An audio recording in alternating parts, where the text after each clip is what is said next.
오늘 말씀은 아브라함의 믿음이라고 하는 제목을 가지고 창세기 12장 말씀을 본문으로 정했습니다. 창세기 12장은 수많은 설교를 우리 성도님들이 들어오셨고요, 잘 아시는 내용입니다. 그럼에도 불구하고 아브라함의 믿음이라고 하는 이 믿음이라고 하는 이 제목을 왜 붙였을까 하는 것을 오늘 말씀 중에 그 의미를 찾아보시면서 은혜를 받았으면 좋겠습니다. 1절에서 4절까지만 보시겠습니다. 창세기 12장 1절에서 4절까지만 보십니다. 다 같이 읽겠습니다. 시작. 여호와께서 아브라함에게 이르시되 너는 너의 고향과 친척과 아버지의 집을 떠나 내가 너에게 보여줄 땅으로 가라. 내가 너로 큰 민족을 이루고 내게 복을 주어 내 이름을 창대하게 하리니 너는 복이 될지라. 너를 축복하는 자에게는 내가 복을 내리고 너를 저주하는 자에게는 내가 저주하리니 땅의 모든 족속이 너로 말미암아 복을 얻을 것이라. 이에 아브라함이 여호와의 말씀을 따라갔고 롯도 그와 함께 갔으며 아브라함이 하란을 떠날 때 75세였더라. 아멘. 창세기 12장을 아무리 읽어도 믿음이라는 단어가 나오지를 않습니다. 그런데 왜 믿음이라고 하는 그러한 제목을 붙였는가 하는 이유는 히브리서 11장에서 찾을 수 있겠습니다. 히브리서 11장 8절을 보시면 믿음으로 아브라함은 부르심을 받았을 때 순종하여 장래의 유업으로 받을 땅에 나아갈 바를 알지 못하고 나아갔으며, 자 여기서 믿음이 뭘까? 순종과 밀접한 관계가 있다고 하는 것을 알 수가 있습니다. 믿음으로 그랬다는 거예요. 믿음으로 아브라함은 부르실 때 언제 불렀어요? 창세기 12장에서 하란 땅에서 하나님이 부르심을 받게 하죠. 근데 그때 믿음으로 아브라함이 순종을 했다는 것입니다. 이 믿음이라고 하는 단어를 우리가 신약에서는 흔하게 찾아볼 수 있는 단어예요. 왜 그럴까 하는 거죠. 왜 구약에서 믿음이라는 단어를 찾기가 힘들까 하는 거예요. 구약에는 믿음이 숨어 있어요. 그러면 구약의 믿음은 어떤 형태로 숨어 있는가? 순종이라는 단어 속에 숨어 있어요. 그렇다고 해서 행위가 의롭게 하는 것을 말씀하고 있지 않아요. 하나님을 믿음으로만, 예수 그리스도를 믿음으로만 의롭게 되어지는데, 그러나 구약에서는 조금 전에 말씀드린 대로 순종함으로, 하나님의 명령을 따름으로, 그러니까 행위가 동반되어져요. 그러니까 마치 구약에서는 행위가 믿음처럼 보여져요. 행위가 믿음처럼 보여진단 말입니다. 그러니까 분명한 것 한 가지는 그 믿음의 속에는 무엇이 내포되어 있는가? 순종도 내포되어 있고 행위도 내포되어 있어요. 이것을 잊으면 안 돼요. 자, 그래서 구약에서 믿음을 찾기가 그렇게 쉽지가 않아요. 이제 숨어 있단 말입니다. 그러면 믿음이라고 하는 단어가 나오는데 구약 최초에 누구를 통해서 믿음이 나오는가? 누구를 통해서? 아브라함을 통해서 나와요. 아브라함 이전에는 믿음이라고 하는 단어가 없어요. 어디를 봐도 단어가 없어요. 그런데 그러면 아브라함 이전에 믿음의 사람이 없었는가? 그것은 아니에요. 히브리서 11장을 우리 성도들이 살펴보시면 맨 처음 누구를 가리켜서 믿음의 사람이라고 말씀을 합니까?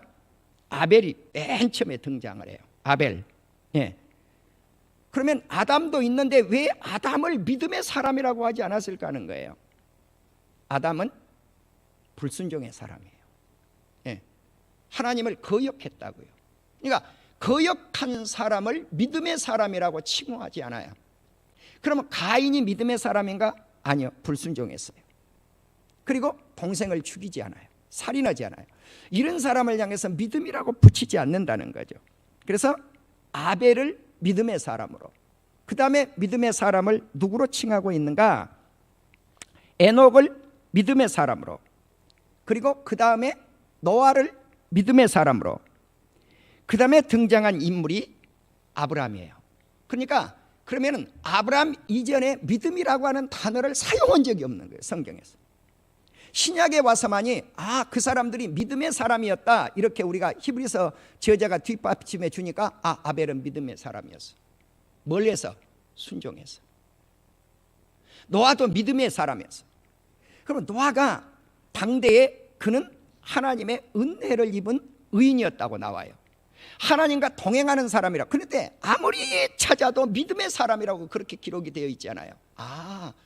의인으로서 하나님과 동행을 했구나, 하나님과 함께 했구나, 그리고 하나님의 명령을 순종했고 저축하는 사람이었고 노아의 방주에서 나와서 예배를 드리는 사람이었고, 이렇게 기록이 되어 있지 믿음의 사람이라고 기록이 되어 있지 않는데 히브리서를 보니까 노아가 믿음의 사람이었구나 하는 걸 알 수가 있는 거죠. 그런데 이제 아브라함을 통해서 비로소 믿음이라고 하는 단어가 나와요. 창세기 15장 6절에 보면 아브라함이 여호와를 믿으니 여호와께서 이를 믿는 이것을 그의 의로 여겼다라고 나와요. 자, 이 말씀을 로마서 4장이 이어받아요. 로마서 4장이 뭐라고 말씀하느냐? 아브라함이 하나님을 믿음에 그것이 의로 여겨진 바 되었느니라. 자, 그러면 이제 여기서 깊은 뜻이 들어있는, 믿음의 계보를 나눌 때 아벨부터 나누는가? 안 나눠요. 노아부터 나눈가? 안 나눠요. 에녹부터 나눈가? 안 나눠요. 누구부터 나눈가? 아브라함과 다윗의 자손 예수 그리스도의 세계라. 아멘. 이것이 믿음의 계보예요.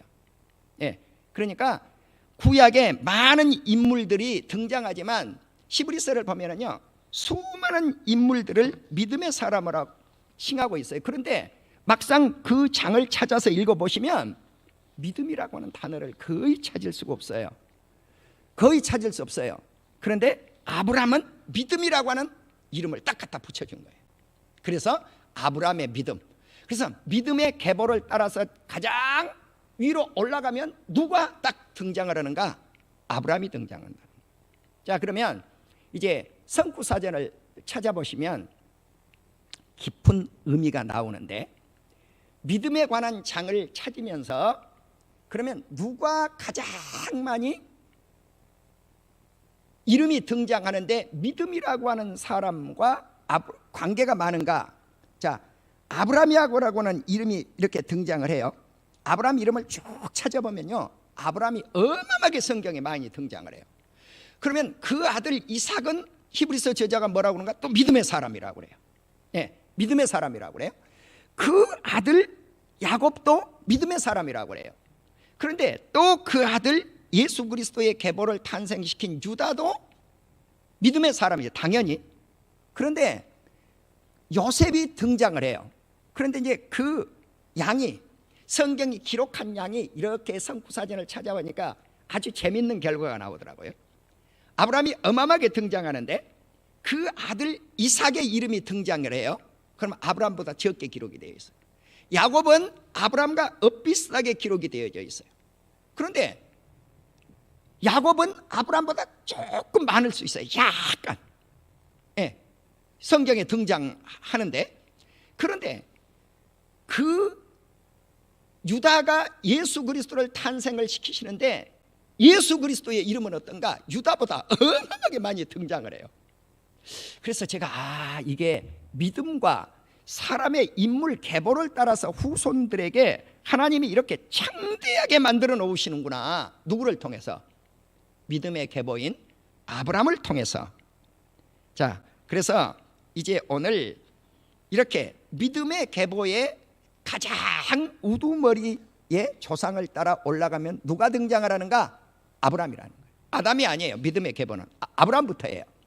자, 그러면 이제 유태교를 믿는 사람들, 유대교를 믿는 사람들 보세요. 기독교인은 말할 것도 없고 유대교를 믿는 사람들이 자기들의 계보를 쭉 따라 올라가면 어디 가서 딱 통일이 돼요? 아브라함이에요. 예. 그러면은 이제 아랍권에 사는 이 사람들 자기 조상들을 따라서 쭉 올라가면은 누구를 딱 가면 딱 만나요? 아브라함을 가면 딱 만나는 거예요. 예. 아브라함이 자기 선조라고 그래요. 이스라엘 백성들 보고 물어봐요. 당신들 조상이 누굽니까? 그러면 그들도 딱 올라가면 아브라함을 통해서 딱 만나요. 그러면 왜 그럴까 하는 거예요. 왜 그럴까? 예. 아브라함의 후손을 이렇게 내려오다가 가지를 쳐요. 예.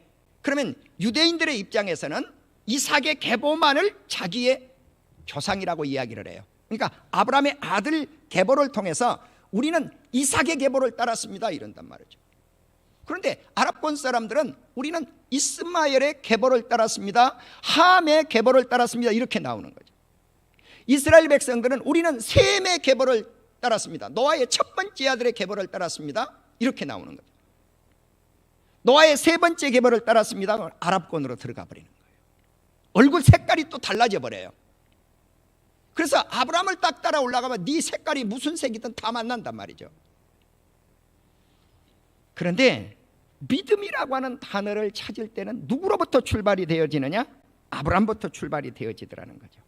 자, 그러면 이제 오늘 이 말씀을 성경에 요약을 해 놓았는데, 성경 말씀에 오늘 이 본문을 먼저 한번 읽으시고 아브라함의 믿음을 다시 한번 살펴보도록 할게요. 하나님께서 아브라함 75세에 아브라함아 불렀어요. 그러니까 예 했어요. 근데 이때가 75세니까 나이가 다 늙었죠. 그런데 75세에 부름을 받아서 아브라함이 몇 살을 더 사는가? 여러분 요즘 무슨 시대라고 그래요? 100세 시대라고 그래요. 딱 100년을 더 살아요. 그러면 아브라함이 몇 살에 죽었다는 이야기예요? 75세에 부름을 받아서 100년을 더 살았으니까 175세에 천국으로 부름을 받아요. 그러니까 여기서 우리가 생각해 보는, 이 75세는 아브라함의 입장에서 어느 때 불렀어요? 노인 때 불렀어요? 청년 때 불렀어요? 청년 때 부른 거예요. 예.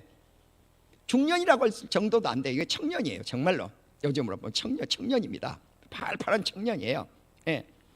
그래서 이제 아브라함이 100세가 돼서 아이를 낳지 못했다 이렇게 말씀을 하지 않아요. 근데 요즘요 100세 할아버지가 아들 낳았다 그러면 신기한 거 아닙니다. 얼마든지 가능한 이야기는 오늘날 현대 사회 속에서, 예, 가능한 이야기예요. 불가능한 이야기가 아닙니다. 오늘날 현대 사회 속에서도. 그런데 100세 할머니가 아이를 낳았다 그러면 갸우뚱해진다고 그래요. 남자가 아이를 낳았다 그러면 고개가 이렇게 끄덕여지는데 할머니가 아이를 낳았다고 90세 할머니가 아들 낳았다 그러면 고개를 좀 갸우뚱해질 수가 있어요. 여러분 이러한 때에 우리가 아브라함의 믿음이 어디에서 왔는가 한번 생각을 해보자는 거죠. 자, 그러면 이제 아브라함에게 하나님이 이렇게 말씀을 합니다. 아브라함아, 너는 너의 고향, 친척, 너의 땅, 너의 집을 버리고 내가 너에게 지시한 땅으로 떠나라 그랬단 말이죠. 그런데 이게 쉽냐는 거죠. 이게 쉽냐는 거죠. 이제까지 어릴 때부터 살아왔던 땅인데, 내 고향집인데, 내 나라인데 이걸 떠나라는 거예요. 그런데 미지의 세계는 거예요. 이스라엘 땅 가나안 땅으로 가라. 근데 가나안 땅을 갈 바를 알지 못하고 떠났다고 이브리서 저자는 말씀을 한단 말이죠. 갈 바를 알지 못하고 내가 지금 어디로 가야 그 땅이 도착이 되지? 방향성은 모르는 거죠. 네. 하나님이 지시한 곳으로 갈 뿐이지 내가 거기가 어떠한 곳인지 아무것도 몰라요. 자, 이것이 아브라함이 하나님을 만난 사건이라고 나는 봤어요. 하나님을 만난 거예요. 그럼 두 번째 뭘까? 하나님이 아브라함에게 희망찬 약속을 하면서 떠나보낸다는 거죠. 그냥 보낸 게 아니에요. 희망의 약속을 해주고 떠나겠단 말이에요. 자, 너는 큰 민족이 될 것이라는 것입니다. 큰 민족으로 내가 너를 축복할 것이고 네 이름을 창대하게 하리라. 모르긴 해도 우리 성도님들이 하나님이 이곳을 떠나면 너를 복을 주겠다, 큰 민족이 되고 성공할 것이다. 그러면 우리 성도님들 한 사람이라도 안 떠나겠다는 사람 있습니까? 없을 것 같습니다. 성공한다는데, 보장한다는데 주님이 이 보장을 받은 거예요. 그리고 아브라함에게 이렇게 말씀을 합니다. 너를 축복하는 사람은 축복하고 너를 저주하는 사람은 저주를 받을 거라는 거죠. 그러니까 복의 근원이 누구에게 있는가? 너한테 있다는 거죠. 그러면 아브라함에게 있다고 하는 이 말씀은 누구를 통해서 성취가 되어지는가? 예수 그리스도를 통해서 성취가 되어져요. 자, 그러면 이때 아브라함이 가지고 있는 재산, 이 모든 것도 하나님이 가지고 떠나가기는 하죠.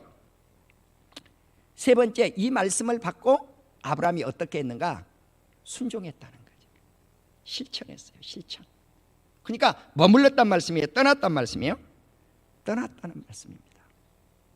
내 나이가 얼마가 됐든 떠난 거예요. 자, 그래서 조금 전에 그는 말씀을 붙잡고 75세에 떠났더니 100세를 살았더라는 거죠. 자, 그래서 그가 모은 재산, 그가 함께한 사람들, 종들이에요. 함께한 사람들, 그리고 그의 조카 롯과 함께 하나님의 명령을 실천하며 순종해서 떠나가죠.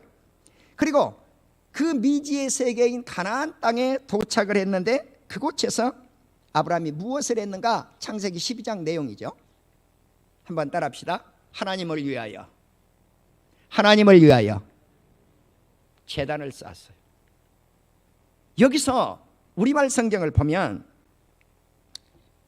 잘 그 의미가 살아나 있지를 않아요. 원문을 보면 하나님을 위하여. 그러니까 우리가 예배를 드리는 목적이 나를 위해서 예배 드리는 사람들이 너무너무 많아요. 네, 오늘 주의를 지키지 아니하면 한 주 동안 하나님 앞에 얻어 터질까 봐. 네, 그래서 예배 드리러 나온다고요. 아니에요. 내 중심이 아니에요.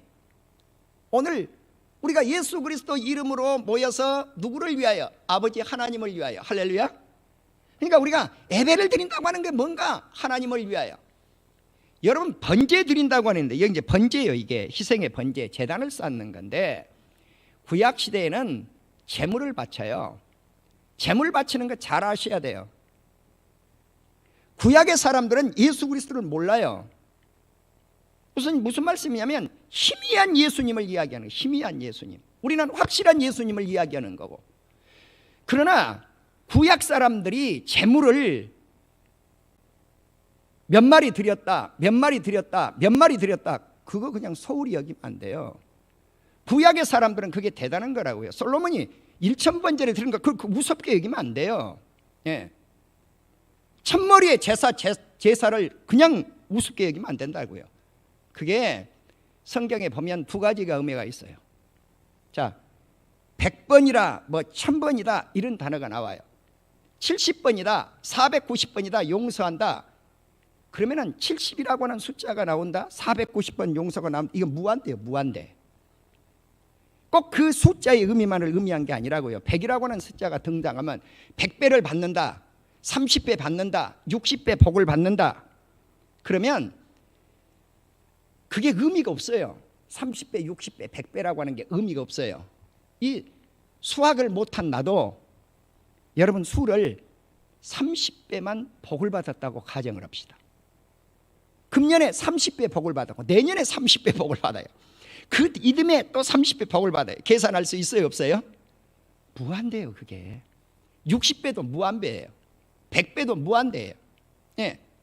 그러니까 1000번제를 드렸다고 하는 건 숫자적으로 드릴 수도 있었고, 그건 두 가지 해석이 있을 수 있어요. 또 상징적일 수가 있어요. 100이라는 건 상징적일 수가 있어요. 그러나 우리가 아셔야 된다는 거죠. 70번씩 70번, 77은 49, 490번 죄를 용서한다. 이건 무한대로 용서한다는 그 말이에요. 예.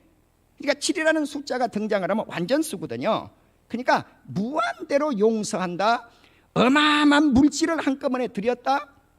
이것은요, 내 자신을 포기하지 않으면 그렇게 못해요. 그러니까 예수님이 십자가 위에서 드려지는 것이 무엇인가 하는 거죠. 그 희생의 제사가. 구약 사람들은 그걸 모른다니까요. 희미하게 알아요. 우리는 예수 그리스도 아니까. 그래서 믿음이라고 하는 단어가 구약 시대에 등장을 하지 않는 거예요. 거의 등장을 하지 않아요. 이삭의 믿음 아무리 찾아도 믿음 단어가 없다니까요.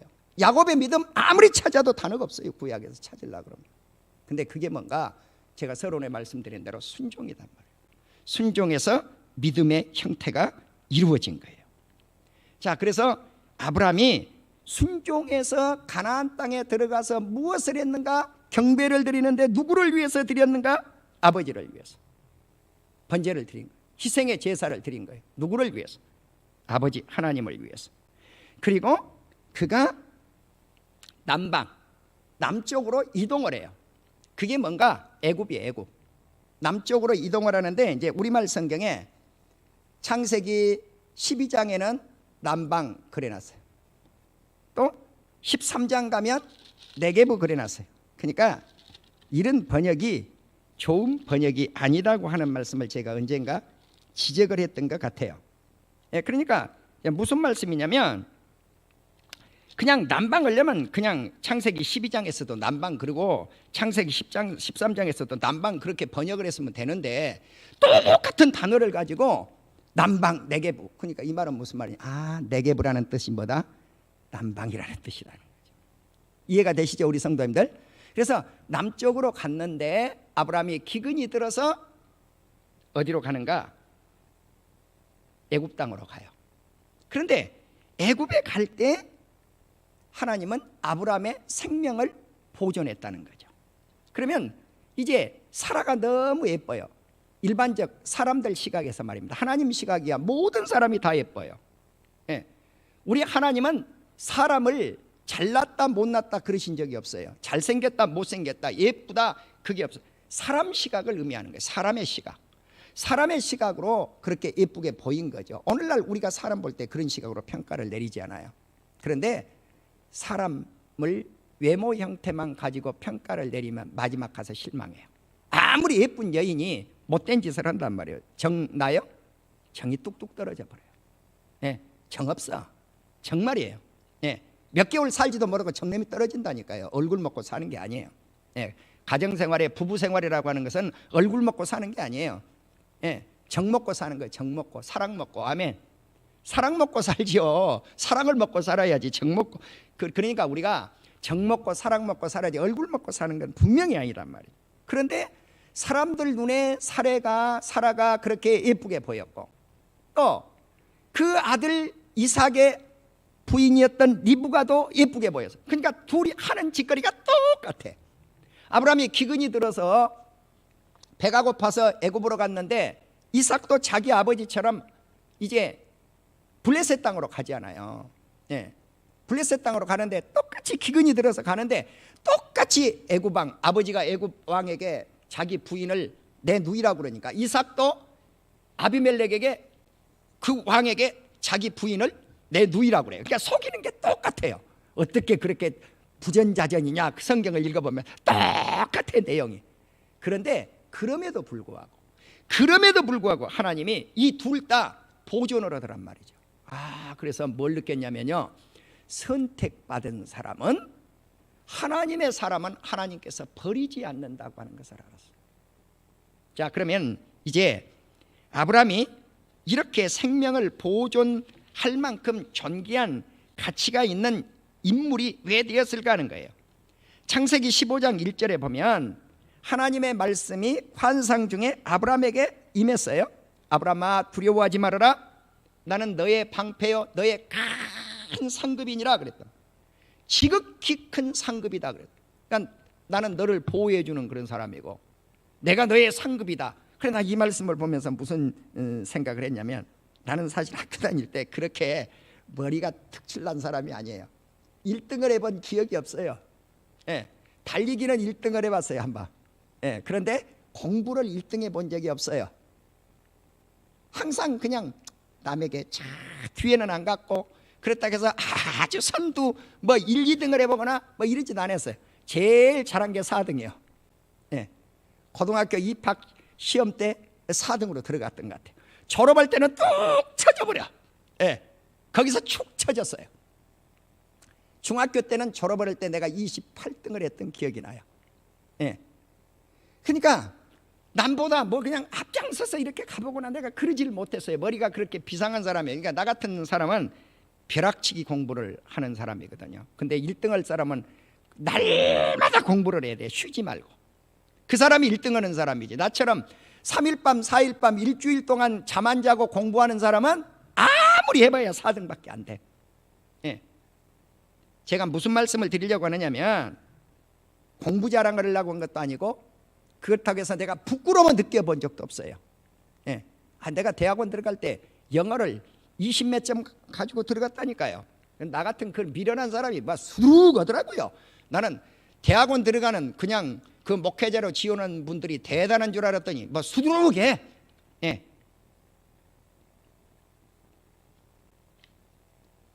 왜 제가 이 말씀을 드리느냐면은 세상에서는 우리가 공부 잘해서 상을 받는다, 이 상을 받는다, 저 상을 받는다, 무슨 상을 받는다, 뭐 운동을 해가지고 1등을 받았다, 챔피언 먹었습니다.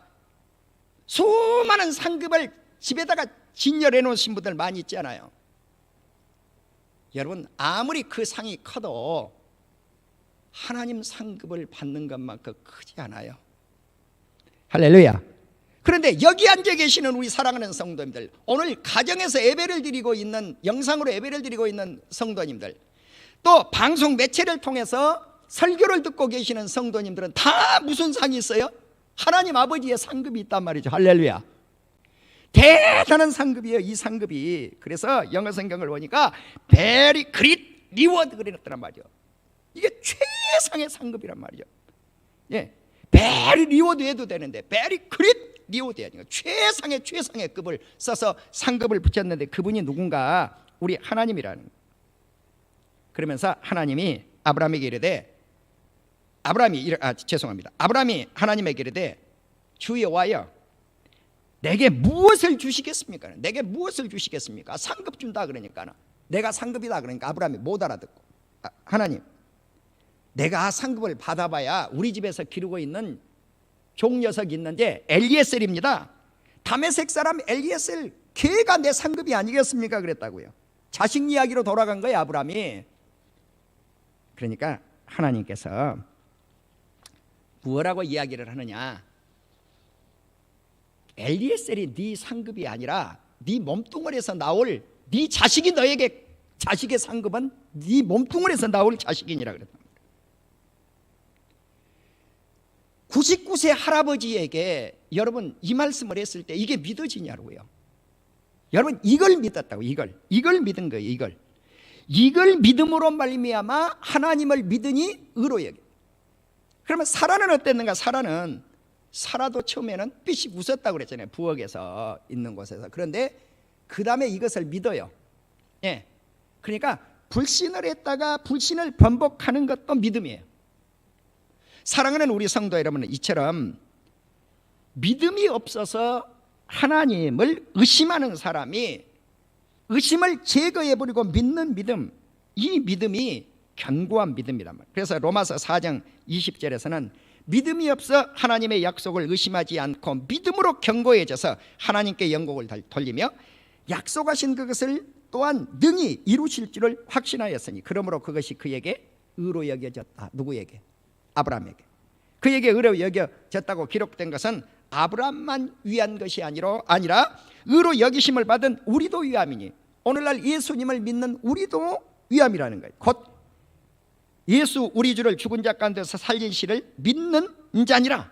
그럼 뭘 믿어요 우리가? 예수는 우리의 범죄함을 위해서 십자가에 내어짐이 되고 예수님은 우리를 의롭다고 해서 3일 만에 살아나셨느니라. 십자가와 부활을 믿는 이 사람에게 의로 여기심을 받게 한다는 거죠. 그래서 아브라함이 믿을 수 없을 때 하나님이 밖으로 아브라함을 데리고 나가요. 아브라함아 봐라. 예, 하늘을 쳐다봐라. 셀 수 있니? 별들을 셀 수가 없어요. 나는요 정말 오늘날 우리가 사는 이 시대가 죄악으로 이렇게 환경이 오염이 된 거예요. 여러분, 죄와 밀접한 관계가 있습니다. 이 오염이라고 하는 것은. 50년대 대한민국의 하늘은 은하수였습니다. 요즘 애들이 푸른 하늘 은하수 아무리 불러봐야 몰라요. 알아요? 푸른 하늘 은하수 하얀 쪽배 아무리 불러봐도 몰라. 그런데 50년대만 해도 은하수 쫙 깔려 있었다니까. 내 고향 하늘에는. 요즘은요 북두칠성 구경도 못해요. 제가요, 정말 시대가 이렇게 되더라고요. 10년 전만 해도요, 그래도 불암산 올라가면 북두칠성을 얼마든지 이렇게 쳐다보면은 하나 둘 셋 넷 하고 이렇게 세면요 북두칠성 금방 보여요. 근데 요즘은 눈을 찍어봐도 북두칠성이 안 보여요. 불암산에 북두칠성 없어져 버렸어요. 이게 10년 전에는 보였는데 안 보여 지금. 네. 내가 가끔가다 별 세봐요. 지금도 5, 60개 세면 없어요. 근데 어떨 때는요 하늘을 뚫어지게 봐요. 내가 어떻게 뚫어지게 보면요, 별이 반짝, 그러다가 그 곁에 작은 별빛이 반짝, 그것도 보면 없어져 버렸어. 근데 무수히 깔려 있는 거죠. 무수히 깔려 있는데, 망원경으로나 보면 무수히 깔려 있는데 우리 눈으로는 못 봐요. 그런데 아브라함이 망원경 보고 본 게 아니에요. 하나님이 그냥 보여준 거라고요. 아브라함아 쳐다봐라. 셀 수 있니? 네 후손 자손을 그렇게 많게 하리라. 아멘. 그런데 이 축복의 말씀이 오늘날 어떻게 됐느냐는 거죠. 이 축복의 말씀이 어떻게 됐어요? 아브라함이 한 성에 가라고 그랬어요. 그게 어떤 성인가? 시온성이에요. 그게 예루살렘이에요. 그런데 오늘날 예루살렘에 사는 이스라엘 백성이 얼마 정도 돼요? 약 800만 정도밖에 안 돼요. 이스라엘 백성들. 미국 땅에 제일 많이 살고요, 그 외에 흩어져 있는데 한 1500만밖에 안 된다고요.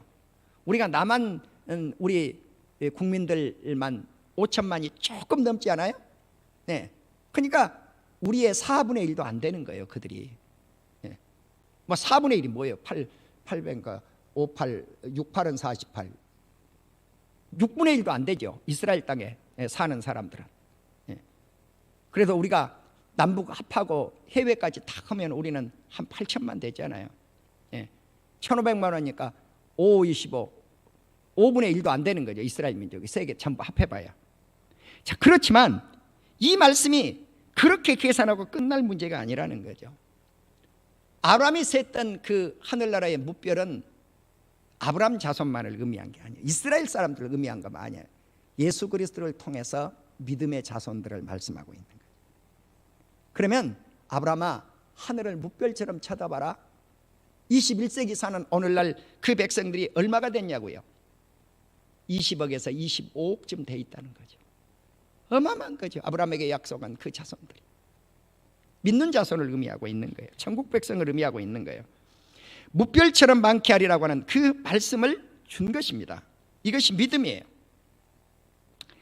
그래서 나는 성경을 이렇게 살펴봤어요. 구약에서 찾았더니 정말 믿음의 사람, 믿음자가 잘 안 들어있어요. 아까도 수없이 말씀을 드렸지만, 그러나 출애굽기 4장 30절에 보니까 아론이 여호와께서 모세에게 이르신 모든 말씀을 전하고 그 백성 앞에서 이적을 행하매 이스라엘 백성들이 믿음의 여호와께서 이스라엘 자손을 찾으시고 그들의 고난을 살피셨음을 듣고 머리 숙여 경배하였더라고 하는 말씀이 나와요. 이스라엘 백성들이 고통을 받고 출애굽을 할 때는 여호와 아버지 하나님을 민족적 거국적으로 믿었구나 라고 하는 걸 알 수 있어요. 그런데 이 믿음의 이 백성들을 하나님이 모세를 통해서 구원을 받게 하실 때 이스라엘을 하나님이 뭐라고 칭하느냐? 출애굽기 4장 22절에 보니까 내 아들이라고 그래요.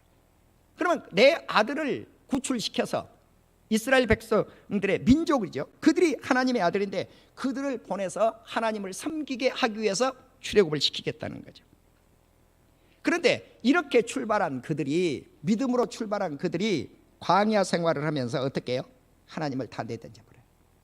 그러니까 광야 생활로 접어들면 여호와를 믿지 아니하므로, 여호와를 믿지 아니하므로, 명령을 믿지 아니하므로, 불순종함으로 계속 이 말씀이 나와요. 예. 그러니까 믿었단 말씀이 잘 안 나오는 거예요. 그럼 믿음의 사람을 찾기가 드물다는 거예요. 그러나 하나님의 말씀을 순종한 사람들, 그 사람들은 다 누구라고 그랬어요? 믿음의 사람들로 성경에 칭하고 있다는 거예요. 예.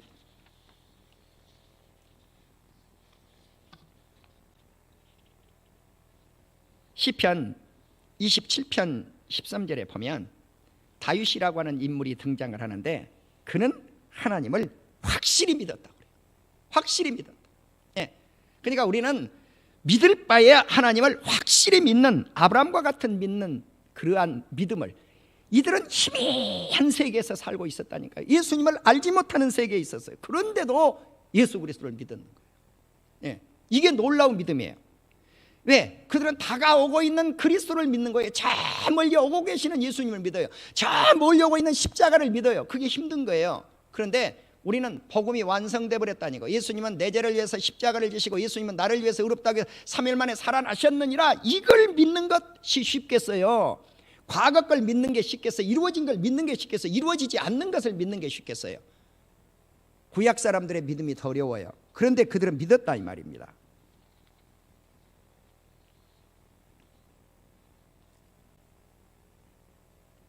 아브라함이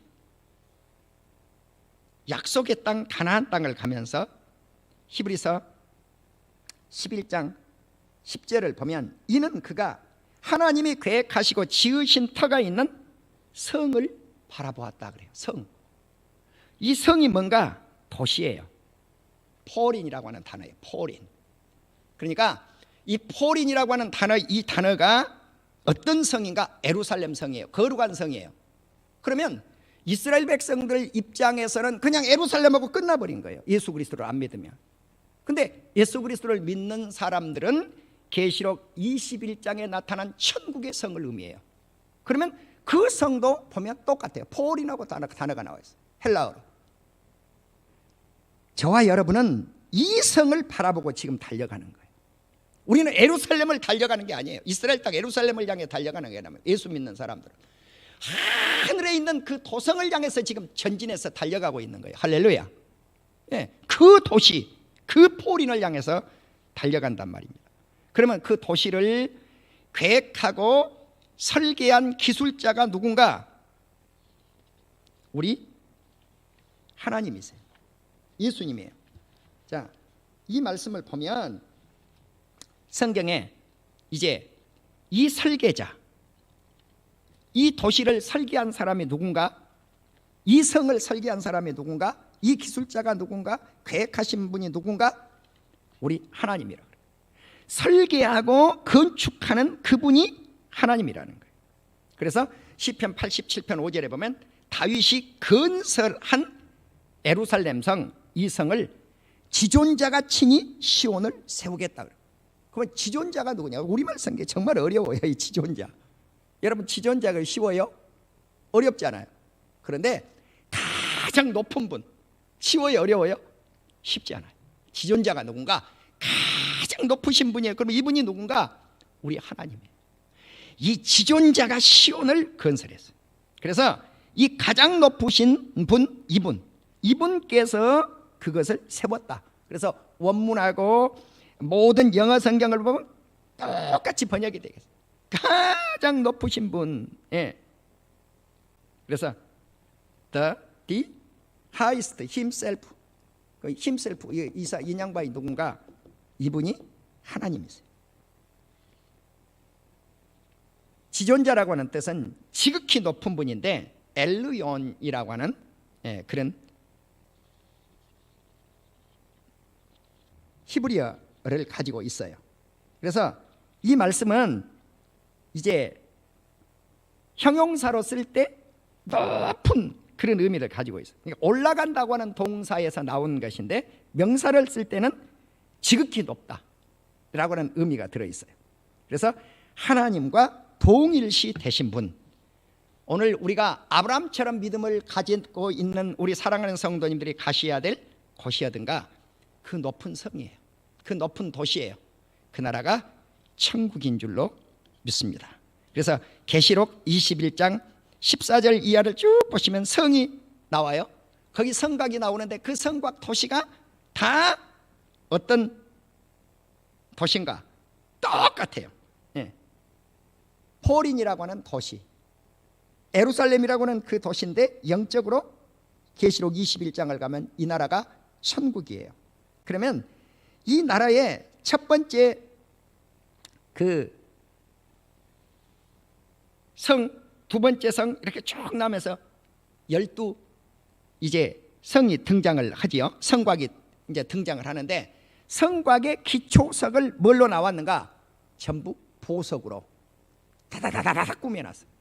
그러니까 벽옥, 남보석, 옥수, 녹보석, 홍만호, 홍보석, 황옥, 노곡, 당암옥, 비치옥, 청옥, 자수정. 죄송하지만 나도 모르겠어요. 예, 이 보석을 모르겠다고요. 제가 비교를 못하겠어요. 다만 번쩍번쩍하는 보석이다, 그렇게밖에 이해를 못하겠어요. 예, 이 좋은 나라가 어딘가? 천국이에요. 이 성을 아브라함에게 보여준 거예요.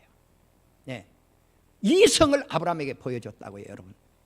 그러니까 아브라함이 미지의 세계 갈 바를 알지 못하고 달려갔던 곳이 어딘가? 바로 이 나라예요. 이 나라, 이 천국을 보여준 거예요. 그래서 오늘 사랑하는 우리 성도님들이 믿음으로 가는 그 나라, 아브라함이 믿는 그 하나님을 믿는 그 나라가 바로 이 나라라고 하는 것을 믿으시고, 히브리서에 등장하는 구약의 인물들이 수없이 등장을 하죠.